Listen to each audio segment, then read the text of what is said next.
করেছে। একটা হলো দুনিয়ার মজা, আর দ্বিতীয় নম্বরে মেয়ে জাতির মজা। খুব ভাববেন কথাটা। নবীজি বলছেন ফাত্তাকুদ দুনিয়া ওয়াত্তাকুন নেশা। আল্লাহ যদি মানুষকে জিজ্ঞেস করে, মানুষ মা গাররাকা বে রব্বিকাল কারিম, আমার কাছ থেকে তোমাকে কোন জিনিসগুলোতে দূরে সরিয়ে নিয়ে গেল? তুমি নামাজ পড়তে পারছো না, রোজা করতে পারছো না, দান করতে পারছো না, হজ করতে পারছো না, তোমাকে আমার কাছ থেকে কোন জিনিসে দূরে নিয়ে চলে গেল? তো তার সোজা একটাই উত্তর আছে, আল্লাহ। দুনিয়ার যত মহব্বত আছে এই মহব্বতগুলো তোমার কাছ থেকে আমাকে দূরে সরিয়ে দিয়েছে, এক নম্বর কথা। দ্বিতীয় নম্বর কথা, টাকা ইনকাম করতে যাচ্ছেন কার জন্য? স্ত্রী, মা, বাপ, ছেলে মেয়েকে সুখে রাখার জন্য। কি ঠিক না? হ্যাঁ না ভুল? তো মেয়ে জাতিকে সুখে রাখার জন্য পুরুষ জাতি ফেঁসে গেছে। ও আল্লাহর বান্দা, তাহলে দুটোই মর্মান্তিক ঘটনা। একটা হলো দুনিয়ার ধ্বংস, আর একটা হলো মেয়ে জাতির জন্য ধ্বংস। মা বোন রাগ করবেন না, কথা আপনাকে বুঝাতে আরম্ভ করলাম। দেখুন, মানুষ দুনিয়াতে অহংকারে ফেঁসে যায়, ধরতে পারে না, সবই অহংকার প্রমাণিত। দেখেন, আল্লাহ তাবারাকা তাআলা নবীর যুগে একটা ঘটনা ঘটছে। সেই যুগটা ছিল মুসা নবীর যুগ। আচ্ছা বলুন তো, মুসা নবীকে চিনেন? এই যে মাথা চোকাচ্ছে। আচ্ছা বলুন তো, মুসা নবীকে চিনেন? হায় হায় হায় হায়, এটা ভুল হয়ে গেল। মুসা নবীকে চিনেন না, মুসা নবীকে জানেন। চিনা মানে চোখে দেখা, আর জানে মানে কানে শোনা। তো আপনি যে মাথা চোকাচ্ছেন, তাহলে বোঝা গেল আদমের পরে পরে আপনারই জন্ম নাকি? ওটা ঝোঁকে হয়ে গেছে মাওলানা। আল্লাহর বান্দা, মুসা নবীর যুগের গল্প আপনাকে একটা বলি। ইমানের সাপেটে দুটো কারণ। কেউ বলছেন টাকার জন্য ধ্বংস, আর কেউ বলছেন না মেয়ে জাতির জন্য ধ্বংস। তাদের একটু আসুন তো এদিকে। দুটোর জন্য ধ্বংস। আর অহংকার করছে এই মানুষগুলো। কারা কারা? আমাকে বোতল ডাকিয়ে দেবেন। শিক্ষিত মানুষ, টাকাওয়ালা মানুষ, রূপওয়ালা মানুষ, এই মানুষগুলো অহংকার করছে কি নিয়ে? দেখুন, আচ্ছা কোনো মানুষকে কোনো মানুষ যদি মার্ডার করে, হয় টাকার জন্য মার্ডার করেছে, আর না হলে মেয়ে জাতিকে পাওয়ার জন্য মার্ডার করেছে। এই দুটোর জন্য বেশি মার্ডার হয়। কি ঠিক না ভুল? জি। আল্লাহর নবীর হাদিসের পরিভাষায় ফাত্তাকুদ দুনিয়া ওয়াত্তাকুন নেশা। বন্ধুরে আমার, দুটোকে সামনে রেখে আমি অচালাত আরম্ভ করলাম। মনোযোগ দেন। হযরত মুসার যুগে একটা ঘটনা ঘটছে। ঘটনাটা আল্লাহ কোরআনে প্রমাণ করে দিলেন। বন্ধু, এই ঘটনাটা আপনাকে শুনে মনটাকে নরম করতে হবে, আর মন থেকে বলতে হবে আল্লাহ কোনোদিন অহংকারের মতো গুনাহটা করব না। বন্ধুরে আমার, হযরত মুসার যুগে ঘটনাটা ঘটলো। কেউ লেখক বলছেন টাকার জন্য ঘটলো, আর কেউ বলছেন না না না টাকার জন্য ঘটেনি। ঘটনাটা মেয়ে জাতিকে সামনে রেখে এই ঘটনাটা ঘটলো। এই ঘটনাটা কি রে আল্লাহর বান্দা বান্দি শুনে নেন। আপনাদের এই জায়গাটার নাম ভাদু। এই ভাদুর আশেপাশে আপনাদের সামনে একটা রোড আছে। বন্ধুরে, এই রোডে একটা হঠাৎ করে মার্ডারের আসামি পড়ে আছে। যদি মার্ডারের আসামি দেখতে পান, ও আল্লাহর বান্দা বলুন তো, আপনার মার্ডারের আসামিটাকে দেখার পরে সর্বপ্রথম কাকে ফোন লাগবেন, কাকে খবর দেবেন? বলুন তো, আপনাদের মনে কি সিদ্ধান্ত আছে? রাস্তাটা মার্ডার পড়ে আছে, তো আপনারা কাকে জানাবেন খবরটা? পুলিশকে। তার কারণ পুলিশ আসবে, তদন্ত করবে, সব সমস্যার সমাধান করবে। আল্লাহর বান্দা, আপনারা গবেষণা করবেন, মার্ডারটা তো হয়েছে, এই লোকটাকে কে মার্ডার করলো? কেউ বলবে না না না না টাকার জন্য মার্ডার হয়েছে, না কেউ বলবে আরো কিছুর জন্য মার্ডার হয়েছে। এরকম গবেষণা করবেন, কিন্তু সত্য কথা জানা যাবে না। বন্ধুরে আমার, বানি ইসরাইলের যুগ মার্ডার হয়েছে একজন আবেদ লোক, একজন জ্ঞানী লোক, শিক্ষিত লোক মার্ডার হয়েছে। এ আল্লাহর বান্দা, সেই যুগে কিন্তু পুলিশ প্রশাসন ছিল না, থানা কোর্ট কাচারি ছিল না। মার্ডার হওয়ার পরে গ্রামের লোকের একটা সিদ্ধান্ত নিল, আজকে যে আমাদের গ্রামে মার্ডারটা হলো, এই মার্ডারের খোঁজ খবর নেওয়ার জন্য আমরা নবী মুসার কাছে প্রস্তাব রাখব। নবী মুসাকে খবর দেওয়া হলো, ও নবী মুসা, আমাদের গ্রামে একটা লোক মার্ডার হয়েছে। কি জন্য মার্ডার হয়েছে, কে মার্ডার করেছে, আমরা কিছুই জানি না। তো আপনি যখন আল্লাহ নবী দাবি করেছেন, আপনি যখন নবুয়ত দাবি করেছেন, নবীর প্রচার করেছেন, তো অতএব আপনার কাছে আমাদের প্রশ্ন, এই লোকটাকে কে কেমন করে মেরেছে আসামি ধরে ধরে আপনি তদন্ত শুরু করে দেন। আপনার কাছে আমরা এই প্রস্তাব রাখলাম, আবেদন করলাম, আপনি বলে দিবেন এই লোকটাকে কেন মার্ডার করা হয়েছে। আচ্ছা বলুন, মুসা নবীকে যদি এই প্রশ্নটা করা হয় তো মুসা নবী এই উত্তরটা দিতে পারবেন? বুঝতে পারেননি? আচ্ছা, মার্ডার হয়েছে, যদি কোনো লোককে জিজ্ঞেস করা, ভাই এই মার্ডারটা কেন হয়েছে তুমি বলো, ওই লোকটা বলতে পারবে? মুসা নবী বলছেন, আরে পাগলের মতো কথা বলছো তোমরা, আমি একজন নবী বটে, কিন্তু তোমরাও রাতে ঘুমিয়েছিলে, আমিও ঘুমিয়েছিলাম, রাতে মার্ডার হয়ে গিয়েছে, তোমরা আমাকে প্রশ্ন করছো কে মার্ডার করেছে। এই কথাটা আমি জানি না, যতক্ষণ আমি আল্লাহকে না বলবো ততক্ষণ পর্যন্ত এই কথা আমি তোমাদেরকে বলতে পারবো না যে এই লোকটাকে কে মার্ডার করেছে। কথাটা ভালো না খারাপ? ভালো। বন্ধুরে আমার, যখনই প্রশ্ন করা, নবী মুসা বলছেন, গ্রামবাসীরা তোমরা ধৈর্য ধরো, অপেক্ষা করো, আমি আল্লাহর কাছে বলবো, আল্লাহ আমাকে যেটা ফায়সালা বের করে দিবেন ওই ফায়সালা মোতাবেক চলতে শুরু করব, অসুবিধা হবে না, হবে না, হবে না। ঠিক আছে, মুসা নবী এই অভিযোগটা আল্লাহকে বলছেন। وَإِذْ قَالَ مُوسَى لِقَوْمِهِ إِنَّ اللَّهَ يَأْمُرُكُمْ أَن تَذْبَحُوا بَقَرَةً قَالُوا أَتَتَّخِذُونَا هُزُوًا। হে রব্বুল আলামিন, আমরা গ্রামবাসীর মধ্যে থেকে প্রস্তাব পেয়েছি, আমি তোমার নবী, তুমি আমার রব, একটা প্রশ্ন জানাবার জন্য এসেছে। আল্লাহ মাবুদ রে, ভাদু গ্রামে একটা লোক মার্ডার হয়ে গিয়েছে, কে মার্ডার করেছে আমরা তা জানি না মাবুদ, একমাত্র তুমি জানো লোকটাকে কে মার্ডার করেছে, আর যে মার্ডার হয়েছে সে জানে, আর যে মার্ডার করেছে সেও জানে, তারা মার্ডারের কেসের আসামে। হে আল্লাহ, আমরা কেউ জানি না, তুমি জানিয়ে দাও এই লোকটাকে কে মার্ডার করেছে। বিচারটা কার কাছে দিলেন? আল্লাহ কাছে দিছে। বলছেন নবী মুসা, আল্লাহ তুমি বলে দাও এই লোকটাকে কে মার্ডার করেছে, আমার উম্মতেরা, আমার জনগণেরা, আমার লোকেরা জানতে চেয়েছে। ও আল্লাহর বান্দা, তখন আল্লাহ বলছেন, নবী মুসা শোন, তুমি যে প্রশ্নটা আমাকে করেছো এটা তো ইজি ব্যাপার, মামুলি ব্যাপার। নবী মুসা রে, তোমরা পৃথিবীর কেউ না জানলে আমি আল্লাহ জানি লোকটাকে কে মার্ডার করেছে। আচ্ছা বলুন তো, এ খবর আল্লাহ জানে কি জানে না? জানে। জি, এই বিশ্বাসটা আপনাদের আছে, তাই তো পৃথিবীর সব কাজকে ফেলে দিয়ে মাদ্রাসা জালসায় উপস্থিত হতে পেরেছেন। আল্লাহর কাছে আবেদন করি, আল্লাহ তুমি আমাদের সকলকেই ভালো মানুষ বলে কবুল করে নাও, বলুন আল্লাহুম্মা আমিন। আল্লাহ তাবারাকা ওয়া তাআলা নবী মুসাকে বলছেন, নবী এটা 1 মিনিটের খেলা। আল্লাহ কি করতে হবে, আমার কাছে যে লোকেরা প্রশ্ন করেছে ওই চোরটাকে ধরে দিতে হবে, তো কি পথ অবলম্বন করবো তুমি বলে দাও। তখন আল্লাহ বলছেন, এ নবী মুসা চিন্তা করিস না, আনতাজবাহু বাকারা, একটা গাই গরু কিনতে হবে, আর গরুটাকে কিনে জবাই করতে হবে, আর জবাই করার পরে বন্ধুরে আমার কয়েক পিস মাংসের টুকরাগুলো ওই মরা মানুষের উপরে চাপিয়ে দিতে হবে, আর যখনই চাপিয়ে দিবে মরা মানুষটা জিন্দা হয়ে কথা বলবে, রাতে কে কে তাকে মার্ডার করেছে, কোনো ঝামেলা থাকবে না, থাকবে না, থাকবে না। বন্ধুরা আমার কথা বলতে আরম্ভ করলাম, আল্লাহর নবী মুসা আল্লাহর কাছে খবরটা শুনলেন, আর শোনার পরে বাড়ি চলে আসছেন। আসার পরে গ্রামবাসীকে বলবেন, ও গ্রামের লোকেরা, তোমরা আমাকে প্রশ্ন করেছিলে এই লোকটা যে মার্ডার হয়ে গিয়েছে, মরে গিয়েছে, কে মার্ডার করেছে খবর জানার জন্য তোমরা সিদ্ধান্ত চেয়েছ। শুনে নাও, শুনে নাও, শুনে নাও, আমি আল্লাহর সঙ্গে গল্প করলাম, কথা বললাম, আল্লাহ আমাকে খবর দিয়েছে, এ নবী মুসা, আনতাজবাহু বাকারা, একটা গাই জবাই করলে মরা মানুষটা জিন্দা হয়ে কথা বলবে, আর কোনো ভেজাল থাকবে না। আচ্ছা বলুন, নবী মুসা কথাটা বললেন ভালো না খারাপ? ভালো। কিন্তু তারা ভালো মনে করে নি। কেন জানেন? পৃথিবীতে সবাই মৌলবীকে খ্যাপা মনে করে, আপনারাও তাই মনে করেন, কিন্তু আসলে কি মৌলবী সাহেব খ্যাপা?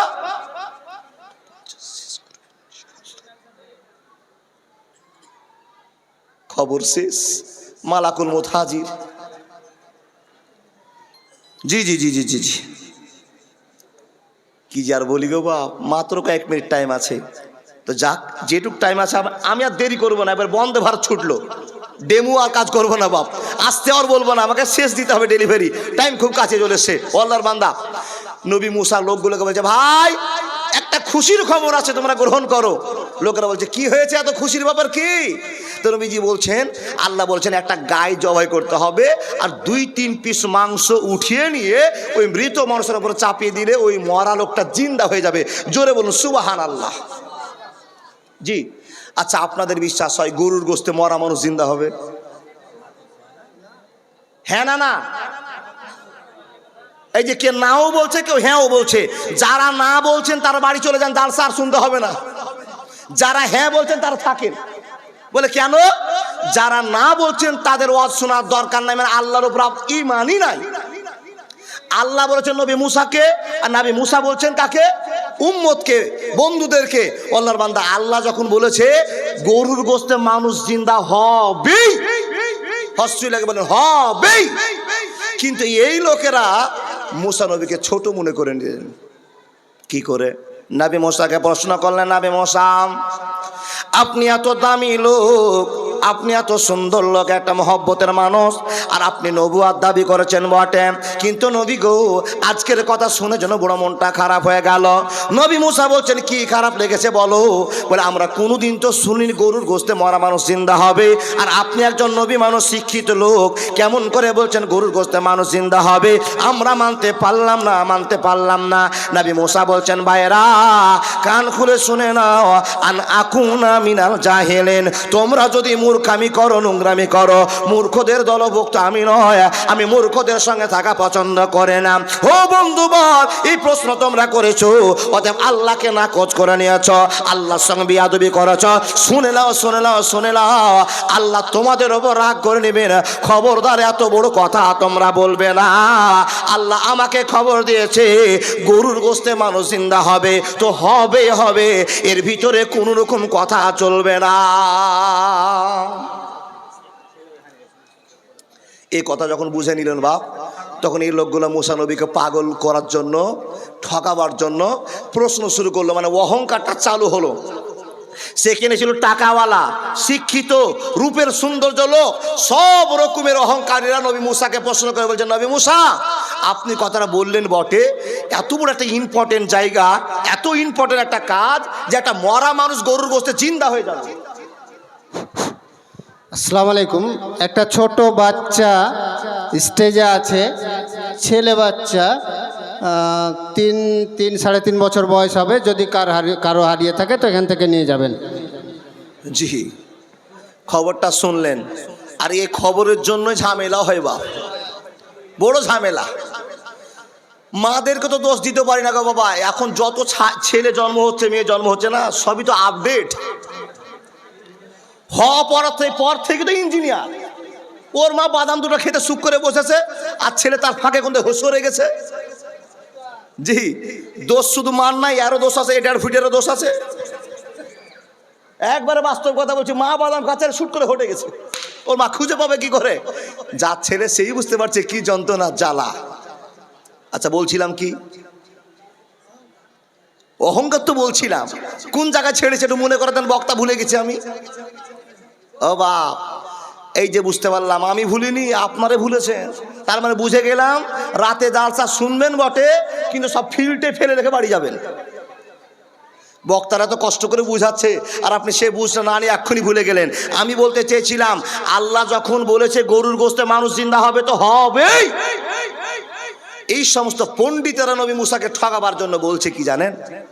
নবী গো, গরুর গোশতে তো মানুষ জিন্দা হবে, এটা বুঝে নিলাম, মেনে নিলাম, আপনি যখন বলেছেন মেনে নিলাম বটে, কিন্তু গরুটা কেমন কিনবে এটা তো আপনি বললেন না। নবী মুসার কিন্তু রাগ বেশি বাপ, খবর জানেন না? একটা চড়ে একটা কিপ্তিকে মেরেছিল, তো রাগ দেখে বলছে, এই বোকারা, আল্লাহ বলেছে গরু কিনতে, গাই গরু, বেটি গরু, তোরা ওটাই কর না, কেন প্রশ্ন করছিস? প্রশ্ন যে করলে ঠকবি এটা কি জানিস না? তো এরা বলছে হুজুর আপনাকে যখন প্রশ্ন করেছে আর একবার আল্লাহর কাছে শুনে আসুন যে আমরা গরুটা কেমন কিনবো, যে গরুটা জবাই করলে মরা মানুষ জিন্দা হবে। বন্ধুরে আমার, প্রশ্ন যখন নবী মুসাকে বলেছেন, মুসা নবী নিজেকে ছোট মনে করে আল্লাহর কাছে আবার বলতে আরম্ভ করেছেন, ক্বালুদু লানা রাব্বাকা ইউবাইয়িন লানা মাহি ক্বালা ইন্নাহু ইয়াকুলু ইন্নাহা বাকারাতুন লা ফারিজুন ওয়ালা বিকরুন আওয়ানুম বাইনা যালিকা ফাফআলু মা তুমারুন। বন্ধুর প্রেমে কি আনন্দ কেউ তো জানিস না, প্রেম বিনে প্রাণ বন্ধুরে দেখা পাবে না। মুসা নবী প্রেম করিল, আগুনে ঝলসিয়ে দিল। মুসা নবী প্রেম করিল, আগুনে ঝলসিয়ে দিল।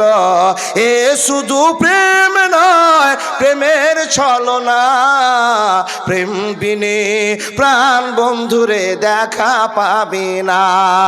বন্ধুর প্রেমে কি আনন্দ তোমরা জানো না, প্রেম বিনে প্রাণ বন্ধুরে দেখা পাবে না। নবী মুসা বলছেন, বন্ধু যে আল্লাহকে তোমরা বিশ্বাস করতে পারলে না, এ আল্লাহর সঙ্গে বন্ধুত্ব রেখে মজাও তোমরা পাবে না। নামাজ পড়ছে মানুষ ঠিক আছে, কিন্তু আল্লাহকে বন্ধু করতে পারে না। নামাজ পড়লো, রোজা করলো, নামাজ পড়ার পর কত রকমের দোয়া করলো, নামাজ পড়ে মনে শান্তি করতে পারলো না। বুঝে নিতে হবে ওই নামাজির আল্লাহর ভয় অন্তরে নাই। নামাজ পড়ে যদি আল্লাহকে খুশি করতে না পারেন তো বুঝে নিতে হবে আপনার নামাজ দিয়ে জান্নাত যাওয়া যাবে না। কতটি লোক নামাজ পড়েন শুনেন, আপনার মন থেকে যদি মনে হয় আল্লাহকে নামাজ দিয়ে খুশি করতে পেরেছেন, অবশ্যই আপনি জান্নাত পাবেন। আর যদি আপনার মন বলে যে আমি পালিশদ করেছি, তো পালিশদ করা নামাজে জান্নাত পাওয়া যাবে না।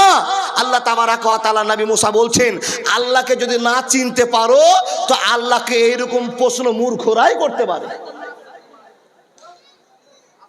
ঠিক আছে, চললাম আল্লাহর কাছে। নবী মুসা দোয়া করছেন, ক্বালুদু লানা, হে আল্লাহ তোমার কাছে দোয়া করলাম, বলো তো ওই সমস্ত লোকেরা অহংকার করেছে, ফকর করেছে, জানতে চেয়েছে কেমন গরুটা কিনতে হবে। আল্লাহ তাবারাক ওয়া তাআলা বলছেন, এ নবী মুসা কান খুলে শুনে নাও, এমন গরুর কথা বলবো তোমার 14 গোষ্ঠী গরু খুঁজে কোনোদিন পাবে না। এবার আল্লাহকে বলছেন নবী মুসা, আল্লাহ তুমি বলে দাও কেমন গরু কিনবো। তা আল্লাহ বলছেন, নবী মুসা এমন গরুর কথা বলবো তোমার উম্মতের 14 গোষ্ঠী গরু খুঁজেই পাবে না। কি গরু কিনতে হবে? আল্লাহ বলছেন, হে রব্বুল আলামিন তুমি বলে দাও কেমন গরুটা কিনতে হবে। তো আল্লাহ তাবারাক ওয়া তাআলা বলছেন, লা ফারিজুন ওয়ালা বিকরুন আওয়ানুম বাইনা যালিকা ফাফআলু মা তুমারুন। হায়াত বাকি, মুলাকাত বাকি। আল্লাহ বলছেন, নবী মুসা একটাই কথা খবরটা দাও ওদেরকে, যে গরুটা এমন কিনতে হবে বেশি বুড়া চলবে না আর চ্যাংড়াও চলবে না, মিডিল বয়সের একটা গরু কিনতে হবে। ওই গরু যদি জবাই করে তাহলে এসে বলো আমি মানুষটাকে জিন্দা করে দেবো, এটা আমার শক্তি। নবী মুসা এই কথাটা শুনে আসার পরে বাবা আবার লোকেরাকে বলছে, ও লোকেরা আল্লাহর কাছে খবর শুনে আসলাম, তোমরা শুনে নাও। কি গো খবর শুনেছো? বলছে যে আল্লাহ বলেছেন বুড়া গরু জবাই করলে মরা মানুষটা জিন্দা হবে না, আর চ্যাংড়া গরু জবাই করলে মানুষটা জিন্দা হবে না। কি করতে হবে? মডেল মিডিল টাইপের, মিডিল বয়সের একটা গরু জবাই করতে হবে, তবে মানুষটা জিন্দা হবে। এই কথা যখনই বলা তখন এই লোকগুলো আবার নবী মুসাকে প্রশ্ন করে বলছে, হুজুর আর একটা কথা বলতে ভুলে গেছিলাম আপনাকে। নবী মুসা তো পাওয়ার আরো গরম হয়ে গেল, কি ভুলেছিলাম বলো? তখন বলছেন কি জানেন, আপনাকে বলতে ভুলে গেছি সাদা গরু কিনবো না, লাল গরু কিনবো না, কালো গরু কিনবো। আচ্ছা বলুন তো মৌলভী সাহেবকে পাগলা মনে করলো কি করলো না? অহংকার হলো কি হলো না? নবীকে ছোট মনে করলো কি করলো না? আল্লাহর বান্দা আল্লাহ বলছেন, ওমা মালাকাত আইমানুকুম ইন্নাল্লাহা লা ইউহিব্বু মান কানা মুখতালান ফাকুরা। মালাকুল মউত এসে হাজির, চিঠি চলে এসছে, হায়াত বাকি, মোলাকাত বাকি। আসসালামু আলাইকুম ওয়া রাহমাতুল্লাহ। আল্লাহর বান্দা বুঝাবার চেষ্টা করেছিলাম, ছোট বক্তা বলতে গিয়ে এদিক ওদিক একটু হয়ে যেতে পারে, আল্লাহ যেন ক্ষমা করে দেন, বল আল্লাহুম্মা আমিন। আল্লাহকে সবাই আশা রাখি, ও আল্লাহর বান্দা জীবনে যতদিন বেঁচে আছি অন্যায়ের পথ ছেড়ে দিয়ে ইমানের পথে জিন্দেগি কাটাবো ইনশাআল্লাহ। বলুন সবাই ইনশাআল্লাহ। আল্লাহর বান্দা জীবন বড় সংকটে জীবন চলছে গো, জীবনটা চালান। কোন জায়গাতে হালাল আছে হালাল খোঁজ করে জীবন চালান, অসুবিধা হবে না। মাশাআল্লাহ, অনেকে দান দান করেছে আমার হাতে দেখলাম, আর কোরআনও এসেছে, টাকাও এসেছে, চুরিওয়ালা অনেক এসছে। আল্লাহর বান্দা, আপনাদের কাছে আবেদন, আল্লাহর কাছে আবেদন, আল্লাহ আমাদের ডান দিক থেকে বাম দিকে যত মেয়ে আছে, যত ছেলে আছে, যত আমরা মুসলমান দাবি করে বসে আছি, আল্লাহ সকলের জীবনের গুনাহ তুমি মাফ করে দাও। বলুন আল্লাহুম্মা আমিন। আল্লাহ, যারা বিপদে পড়ে আছি, কেউ অসুস্থতে পড়ে আছি, কারো বাপ মা হাসপাতালে পড়ে আছে, কারো বাপ মা মরে গেছে, আল্লাহ সকলকেই তুমি সব রকম ব্যবস্থা করে সাপোর্ট করো। বলুন আল্লাহুম্মা আমিন। আসসালামু আলাইকুম ওয়া রাহমাতুল্লাহি ওয়া বারাকাতুহু। ওয়ালাইকুম আসসালাম ওয়া রাহমাতুল্লাহি ওয়া বারাকাতুহু। জাযাকাল্লাহ খায়ের।